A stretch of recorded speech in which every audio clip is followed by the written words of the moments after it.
नमस्कार। मैं डॉक्टर हीरालाल रामकृष्ण शिवहरम। आज मैं बैठ के वीडियो नहीं बनाना चाह रहा, मैं चलते फिरते वीडियो बनाना चाह रहा हूँ। मेरी इच्छा है, आप लोगों को भी पसंद करना चाहिए, आपको भी टहलाएंगे, हम भी हमारे साथ टहलाएंगे। तो मेरा जो पहला है, बैठ भी जाऊँगा ऐसा भी बात नहीं है, कहीं बैठूँगा, कभी टहलूँगा, ज़रा स्वच्छंद हवा लूँगा, गर्मी बहुत है। हाँ, तो मैं ये कह रहा था कि आज मैं HIV एड्स के बारे में बताने जा रहा हूँ। तो HIV और एड्स के बारे में तो काफ़ी विस्तार से मैंने इस पुस्तक में लिखा है। ये पुस्तक है मेरे द्वारा लिखी हुई, डॉक्टर HR शिवहरे, एड्स एवं आयुर्वेद। तो मैंने जो कुछ भी प्रकाश डाला है आयुर्वेद पर लिखा है कि आयुर्वेद एड्स के बारे में उसकी अपनी क्या राय है और उसके बारे में इसमें काफ़ी डिटेल में किया। तो मैं सिर्फ इतना ही कह रहा हूँ कि आज के ज़माने में, इस वक्त प्रेजेंट सिचुएशन में यौन रोगों का भय समाप्त हो गया है, क्योंकि आज विज्ञान इतनी उन्नति पे है, इतने आगे बढ़ गया है। एंटीबायोटिक्स में पेनिसिलिन है, उसके कारण सिफिलिस तो गया काम से। टेट्रासाइक्लिन है, डॉक्सीसाइक्लिन है। इनके रहते हुए सेक्सुअली ट्रांसमिटेड डिसीज़ से डर नहीं है। दूसरा, आजकल निरोध का वापर करना और सावधानी लेना, और एजुकेशन इतना बढ़ गया है कि बच्चा जान गया है कि क्या है क्या नहीं है। तो दाढ़ी संभाल के करना, खुद का ब्रश, दांत, सब ये सब कुछ मालूम है। लेकिन इसके बावजूद भी बहुत से लोग, और केसेस भी एड्स के कम हो गए हैं। HIV के केसेस मेरे ख्याल से कम हो गए हैं। पहले जितनी मृत्यु होती थी वो मृत्यु दर भी ख़त्म हो गई है।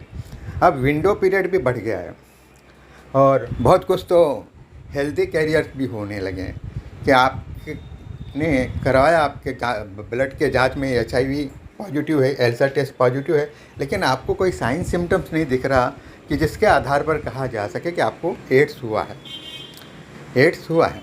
तो कहने का मतलब ये है कि वो जो बुखार आना, बार बार दस्त होना और कमज़ोरी होते जाना, सर्दी होना, खांसी होना, महीने तक बिस्तर पे पड़े रहना और किसी प्रकार से सुधार ना होना, तो वो सब चीज़ें आजकल नहीं देखने में आती हैं। हाँ, भय से होता है, वो मैं मान्य करता हूँ। भय के कारण सब कुछ पॉसिबल है। तो ये इसमें शॉर्ट में मैं बताऊंगा कि HIV तो उसका कारक है एड्स का, और एड्स इसलिए तो एक्वायर्ड इम्यूनो डिफिशिएंसी सिंड्रोम, यानी खुद की अर्जित किया। एक्वायर्ड माने खुद प्राप्त किया है, उसके जिम्मेदार तुम स्वयं हो। और जो रोग प्रतिकारक शक्ति नष्ट हो गया, उसके कारण कई रोगों के आक्रमण का भय भी हो गया, और कई के रोग आक्रमण कर दिया आपके। और जो सिम्टम्स और साइंस हैं उनके तो आप एलोपैथिक के हिसाब से ट्रीटमेंट किया जाता है। वायरस का कोई ट्रीटमेंट नहीं है, और वायरस के ट्रीटमेंट भी है एड्स में तो इतने महंगे भी हैं, और दूसरे इतने उससे काफ़ी साइड इफ़ेक्ट्स हैं। पेशेंट एकदम घबरा जाता है कि क्या करे क्या ना करे। तो ऐसी स्थिति में इन सब के कुछ लोग जो है ऐसे चंगुल में फंस जाते हैं। आजकल तो निरोध है और सब कुछ, बहुत से साधन हैं और बहुत कुछ नॉलेज है, और उसका करके STD की डिसीज़ेस कम हो गई हैं मेरे ख्याल से। तो मुझे लगता है कि STD की डिसीज़ पहले जैसे नहीं रही। तो अब इस वक्त मैं आपको सिर्फ इतना बताऊंगा कि वे ऐसे व्यक्ति या कुछ ऐसे भी बेवकूफ़ भी होते हैं जो कुछ नहीं जानते हैं और बिना कुछ सावधानी के आग में कूद पड़ते हैं, और जब पता चलता है तो घबरा जाते हैं। HIV टेस्ट कराते हैं, एल्सा टेस्ट कराते हैं, वो पॉजिटिव आता है, पहले से कोई प्रिकॉशंस नहीं लिए रहते हैं। और फिर ऐसे लोगों की क्या हालत होती है, उनके लिए ये स्पेशली मैं बोल रहा हूँ, उनके लिए ये वीडियो स्पेशली बनाया गया है। तो सबसे पहले तो बता दें आपको कि रोग प्रतिकारक शक्ति अब जो है, अगर आप अपने आहार और विहार में सुधार कर लेंगे तो गारंटेड है कि आपकी रोग प्रतिकारक शक्ति बढ़ जाएगी। और रोग प्रतिकारक शक्ति के बढ़ने से क्या होगा, जो रोग होंगे आप पे आक्रमण नहीं कर पाएंगे, अवसरवादी रोग आप पे आक्रमण नहीं कर पाएंगे। और थोड़ा बहुत बुखार सर्दी जुकाम होना ये तो नॉर्मल है, और आप उसकी एलोपैथिक दवा ले लेंगे, ठीक हो जाएंगे। लेकिन क्योंकि आपको डर हो गया कि मेरा एल्सा टेस्ट पॉजिटिव है या HIV पॉजिटिव है, अब मैं क्या करूं, ऐसी स्थिति में सबसे पहले तो मैंने ये कहूँगा कि आप भय मुक्त हो जाओ। इसी पुस्तक में मैंने लिखा है कि आपको भय मुक्त होना है। आपको इससे आपकी रोग प्रतिकारक शक्ति कैसे बढ़ेगी उसको शॉर्ट में ही मैं बताऊंगा कि आपको पहले भय मुक्त होना है, यानी आप डरेंगे नहीं और ईश्वर पे विश्वास रखेंगे। और आपको चूँकि पॉजिटिव है तो आप इसको फैलाएंगे नहीं, यानी आप वो अनुचित कार्य नहीं करेंगे कि आप खुद तो मरे दूसरों को भी मारें, ऐसा वाला काम नहीं करेंगे कि हम तो डूबे हैं सनम तुम्हें भी ले डूबेंगे। हम डूब जाएंगे लेकिन तुमको बचा देंगे, तुमको डूबने नहीं देंगे। अगर ऐसी भावना रही तो मैं गारंटेड कहता हूँ कि तुम लंबी ज़िंदगी जियोगे, जो बता रहा हूँ। तो सबसे पहले है कि भय को आप निकाल दें।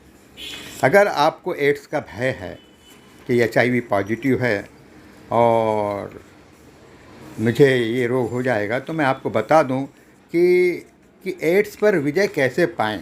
ये देखो, ये है, इस पर मैंने लिखा एड्स पर विजय कैसे पाएं, और इसी पृष्ठ पे हमने पहले लिखा है कि मौत पर, एड्स का भय पर कैसे विजय पाएं। क्योंकि एड्स के भय पे विजय पा लिया तो मौत पे भी विजय पा लोगे, यानी रोग से होने वाली आपत्तियों से भी दूर हो जाओगे। रोग की आपत्ति खुद है। तो इसके पहले ही मैंने किया कि एड्स पर विजय पाने को पाए में भी एड्स से भयभीत ना हो। क्योंकि हमने ये देखा है कि अगर एक स्वस्थ व्यक्ति को भी ये कह दिया गया कि तुम्हें HIV तो पॉजिटिव आ गया, कह क्या दिया गया, तो एल्सा टेस्ट पॉजिटिव है, लेकिन अगर वो भय हो गया तो भय के कारण, वो चिंता भय के कारण होगा, पहले भूख नष्ट हो जाएगी, खाने की इच्छा नहीं होगी, नहीं लॉस ऑफ एपिटाइट होगा कि नहीं, भय के कारण चिंता लगी, क्या होगा, दूसरी रात को नींद नहीं आएगा तो थकावट होगा, फैटिकनेस होगा, क्लम होगा। तीसरा, नींद न बराबर आने से आपके क्या होगा, इंडाइजेशन होने, पेट संबंधी बीमारियां आपको हो जाएंगी, है ना। फिर अगर अपचन हो गया तो क्या हो गया, डायरिया हो गया। और डर के कारण क्या होता है, बुखार भी आ जाता है। अब ये 3 मेजर लक्षण तो आपने डर से बुला लिए, फीवर, क्रॉनिक डायरिया, हाँ, और इंडाइजेशन आ गया, थकावट आ गई, क्रम आ गया, हाफी भी आने लगेगी। एंग्जाइटी के कारण आपको लगेगा मेरी सांस रुक रही है, मेरे, ये सब चीज़ें due to the anxiety and depression and due to the fear. तो ये फियर आपका जो है दिमागी टेंशन जो है, इससे टेंशन नामक हार्मोन सीक्रेट होगा और भी दूसरे स्राव सीक्रेट होंगे और उसकी इम्यूनिटी पावर आपकी घट जाएगी। और फिर ये एक चीज़, और दूसरे HIV तो आपका एड्स का कीटाणु जो है, वायरस जो है, वो तो आपकी शक्ति को नष्ट कर ही रहा है, घटा रहा है, कम कर रहा है। तो आप क्या होंगे, तुरंत मौत के मुख में जाएंगे, है ना। फिर वो, और ऐसा ही 1992, 93, 94, 95 में हुआ। डर के कारण मर गए, डर के कारण, और दूसरा HIV ने, दोनों ने मिलकर के काम तमाम किया। इसके बाद में जब सब सावधानी ले ली, बरतने लगे, तो अब कुछ नहीं होता। हेल्दी कैरियर हो गए, डर नहीं, ख़त्म। आज का स्ट्रेन भी HIV का इतना स्ट्रांग नहीं रहा जैसा पहले था 92, 93 में। अब अगर आहार विहार में सुधार कर दिया, आप कच्चे फल खा रहे हैं, शाकाहारी हैं, और अपने, मैं मांसाहारी का वो नहीं कर रहा हूँ, लेकिन आप शाकाहारी अधिक भोजन लें तो अच्छा है, फल फ्रूट लें। और इसके अलावा आप घूमने का ज़रूर रखें, यानी मॉर्निंग वॉक करें। सुबह की हवा जो है वो बहुत फ्रेश होती है, और सुबह की हवा जो है आपने लिया, ऑक्सीजन लिया और अच्छे वातावरण में जाके लिए, तो वो आपके लंग्स को भी मजबूत करेगा, हार्ट को भी मजबूत करेगा, ब्रेन को भी मजबूत करेगा, पेट को भी मजबूत करेगा, पूरे सिस्टम को मजबूत करेगा। ये हो गया। दूसरा, उठने के साथ में ब्राह्म मुहूर्त में अगर उठे तो बहुत अच्छा, नहीं तो फिर जब उठो तब सवेरा 2 गिलास से 4 गिलास तक पानी कुनकुना पीजिएगा। अगर कुनकुना पानी पी जाएंगे तो आपके बहुत से बीमारी निकल जाएगी। जापानी जी शिकनेस एसोसिएशन ने कहा है। अच्छा, आप अपनी शक्ति से बाहर कार्य नहीं करेंगे, जितना यथाशक्ति कार्य करेंगे, और नींद पूरी लेंगे। नींद पूरी लेंगे, जब जागो तभी सवेरा। ज़बरदस्ती आपको उठ करके घूमने जाना नहीं है, लेकिन हाँ, घूमने के लिए आपको अच्छे स्थान पे जाना है जहाँ पेड़ पौधे हों, शुद्ध ऑक्सीजन मिल सके तो बहुत अच्छे, उत्तम है। और मिलेगा ही, ऐसा बगीचे में चले जाइए। तो इस प्रकार से और व्यायाम करना है। और इसके साथ ही साथ जो है आपको अच्छे विचार, शुभ संकल्प करना है मन के द्वारा कि मैं परमात्मा का बच्चा हूँ और आई एम आत्मा, आई एम सोल। और वो सोल किसका? मैं परमात्मा का बच्चा हूँ और मैं स्वस्थ हूँ, मैं किसी प्रकार भी किसी भी व्यवधान में नहीं हूँ। और ये सोच करके कि उसकी एनर्जी जो है, उसकी शक्ति जो मुझ पे आ रही है और मैं स्वस्थ हूँ। इतना ही मैंने जो बताया आप कर लेंगे तो आपको नहीं आएगा। हाँ, रोग प्रतिकारक शक्ति को बढ़ाने के लिए एक छोटा सा नुस्खा है। 5 तुलसी की पत्ती, 5 नीम की पत्ती और 5 करी पत्ता। अब ये 3, 5, 5, 15 हो गए ना। इसको पीस करके सुबह खाली पेट खा लीजिए। और नहीं मिलता है तो इसमें से 1, 2, 3 में से कितना भी मिले, 3 मिल गए तो अच्छे, नहीं तो 2, नहीं तो 1 कोई भी खा लो। तो इससे आपकी रोग प्रतिकारक शक्ति बढ़ेगी और आप स्वस्थ जीवन जी सकेंगे और आप हेल्दी कैरियर बन के जिएंगे। और आप इसका ध्यान रखें कि आप भला तो जग भला, सब भला हो जाएगा। दूसरे की भलाई का ख्याल रखें, बीमारी को ना फैलाएं, अपने स्वास्थ्य का ख्याल रखते हुए अपनी देन जो तुम्हारे पास है वो दूसरों को ना दे। बस इतना ख्याल रखें और अच्छी तरह से आपने काम किया तो ईश्वर की कृपा आप पे होगी और आप स्वस्थ जीवन प्राप्त करेंगे। एचआईवी आपके अंतर्गत रहते हुए भी आपका कुछ नहीं बिगाड़ सकेगा, क्योंकि रोग प्रतिकारक शक्ति बनी रहेगी 10 साल, 20 साल और कभी कभी तो ज़िंदगी भर तक नहीं आएगी। बस रोग प्रतिकारक शक्ति को आपको बनाए रखना है। एक पानी की टंकी होती है, नीचे नल है, नल खोल दो, नल पानी बहता रहता है, लेकिन ऊपर से भी पानी डालते रहो तो टंकी कभी खाली नहीं होगी। तो यही हिसाब आपका रोग प्रतिकारक शक्ति रूपी टंकी का है। इसको खाली नहीं होने देना और आप मस्त जीवित रहेंगे, लंबा सुख पाएंगे। और तो बाकी तो मौत तो ईश्वर के हाथ है, एक्सीडेंट हो जाता है, कभी कुछ हो जाता है। तो बस इतना शॉर्ट में बताया और आगे कुछ नहीं बोलना क्योंकि टाइम ओवर। ओके, तो और फिर मिलेंगे।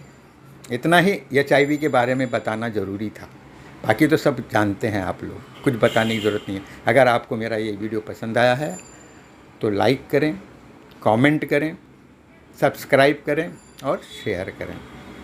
अच्छा, चलते फिरते अभी हम आपसे विदा ले रहे थे, आज तो बैठे हैं, आज तो we are as the friend now. Okay, bye.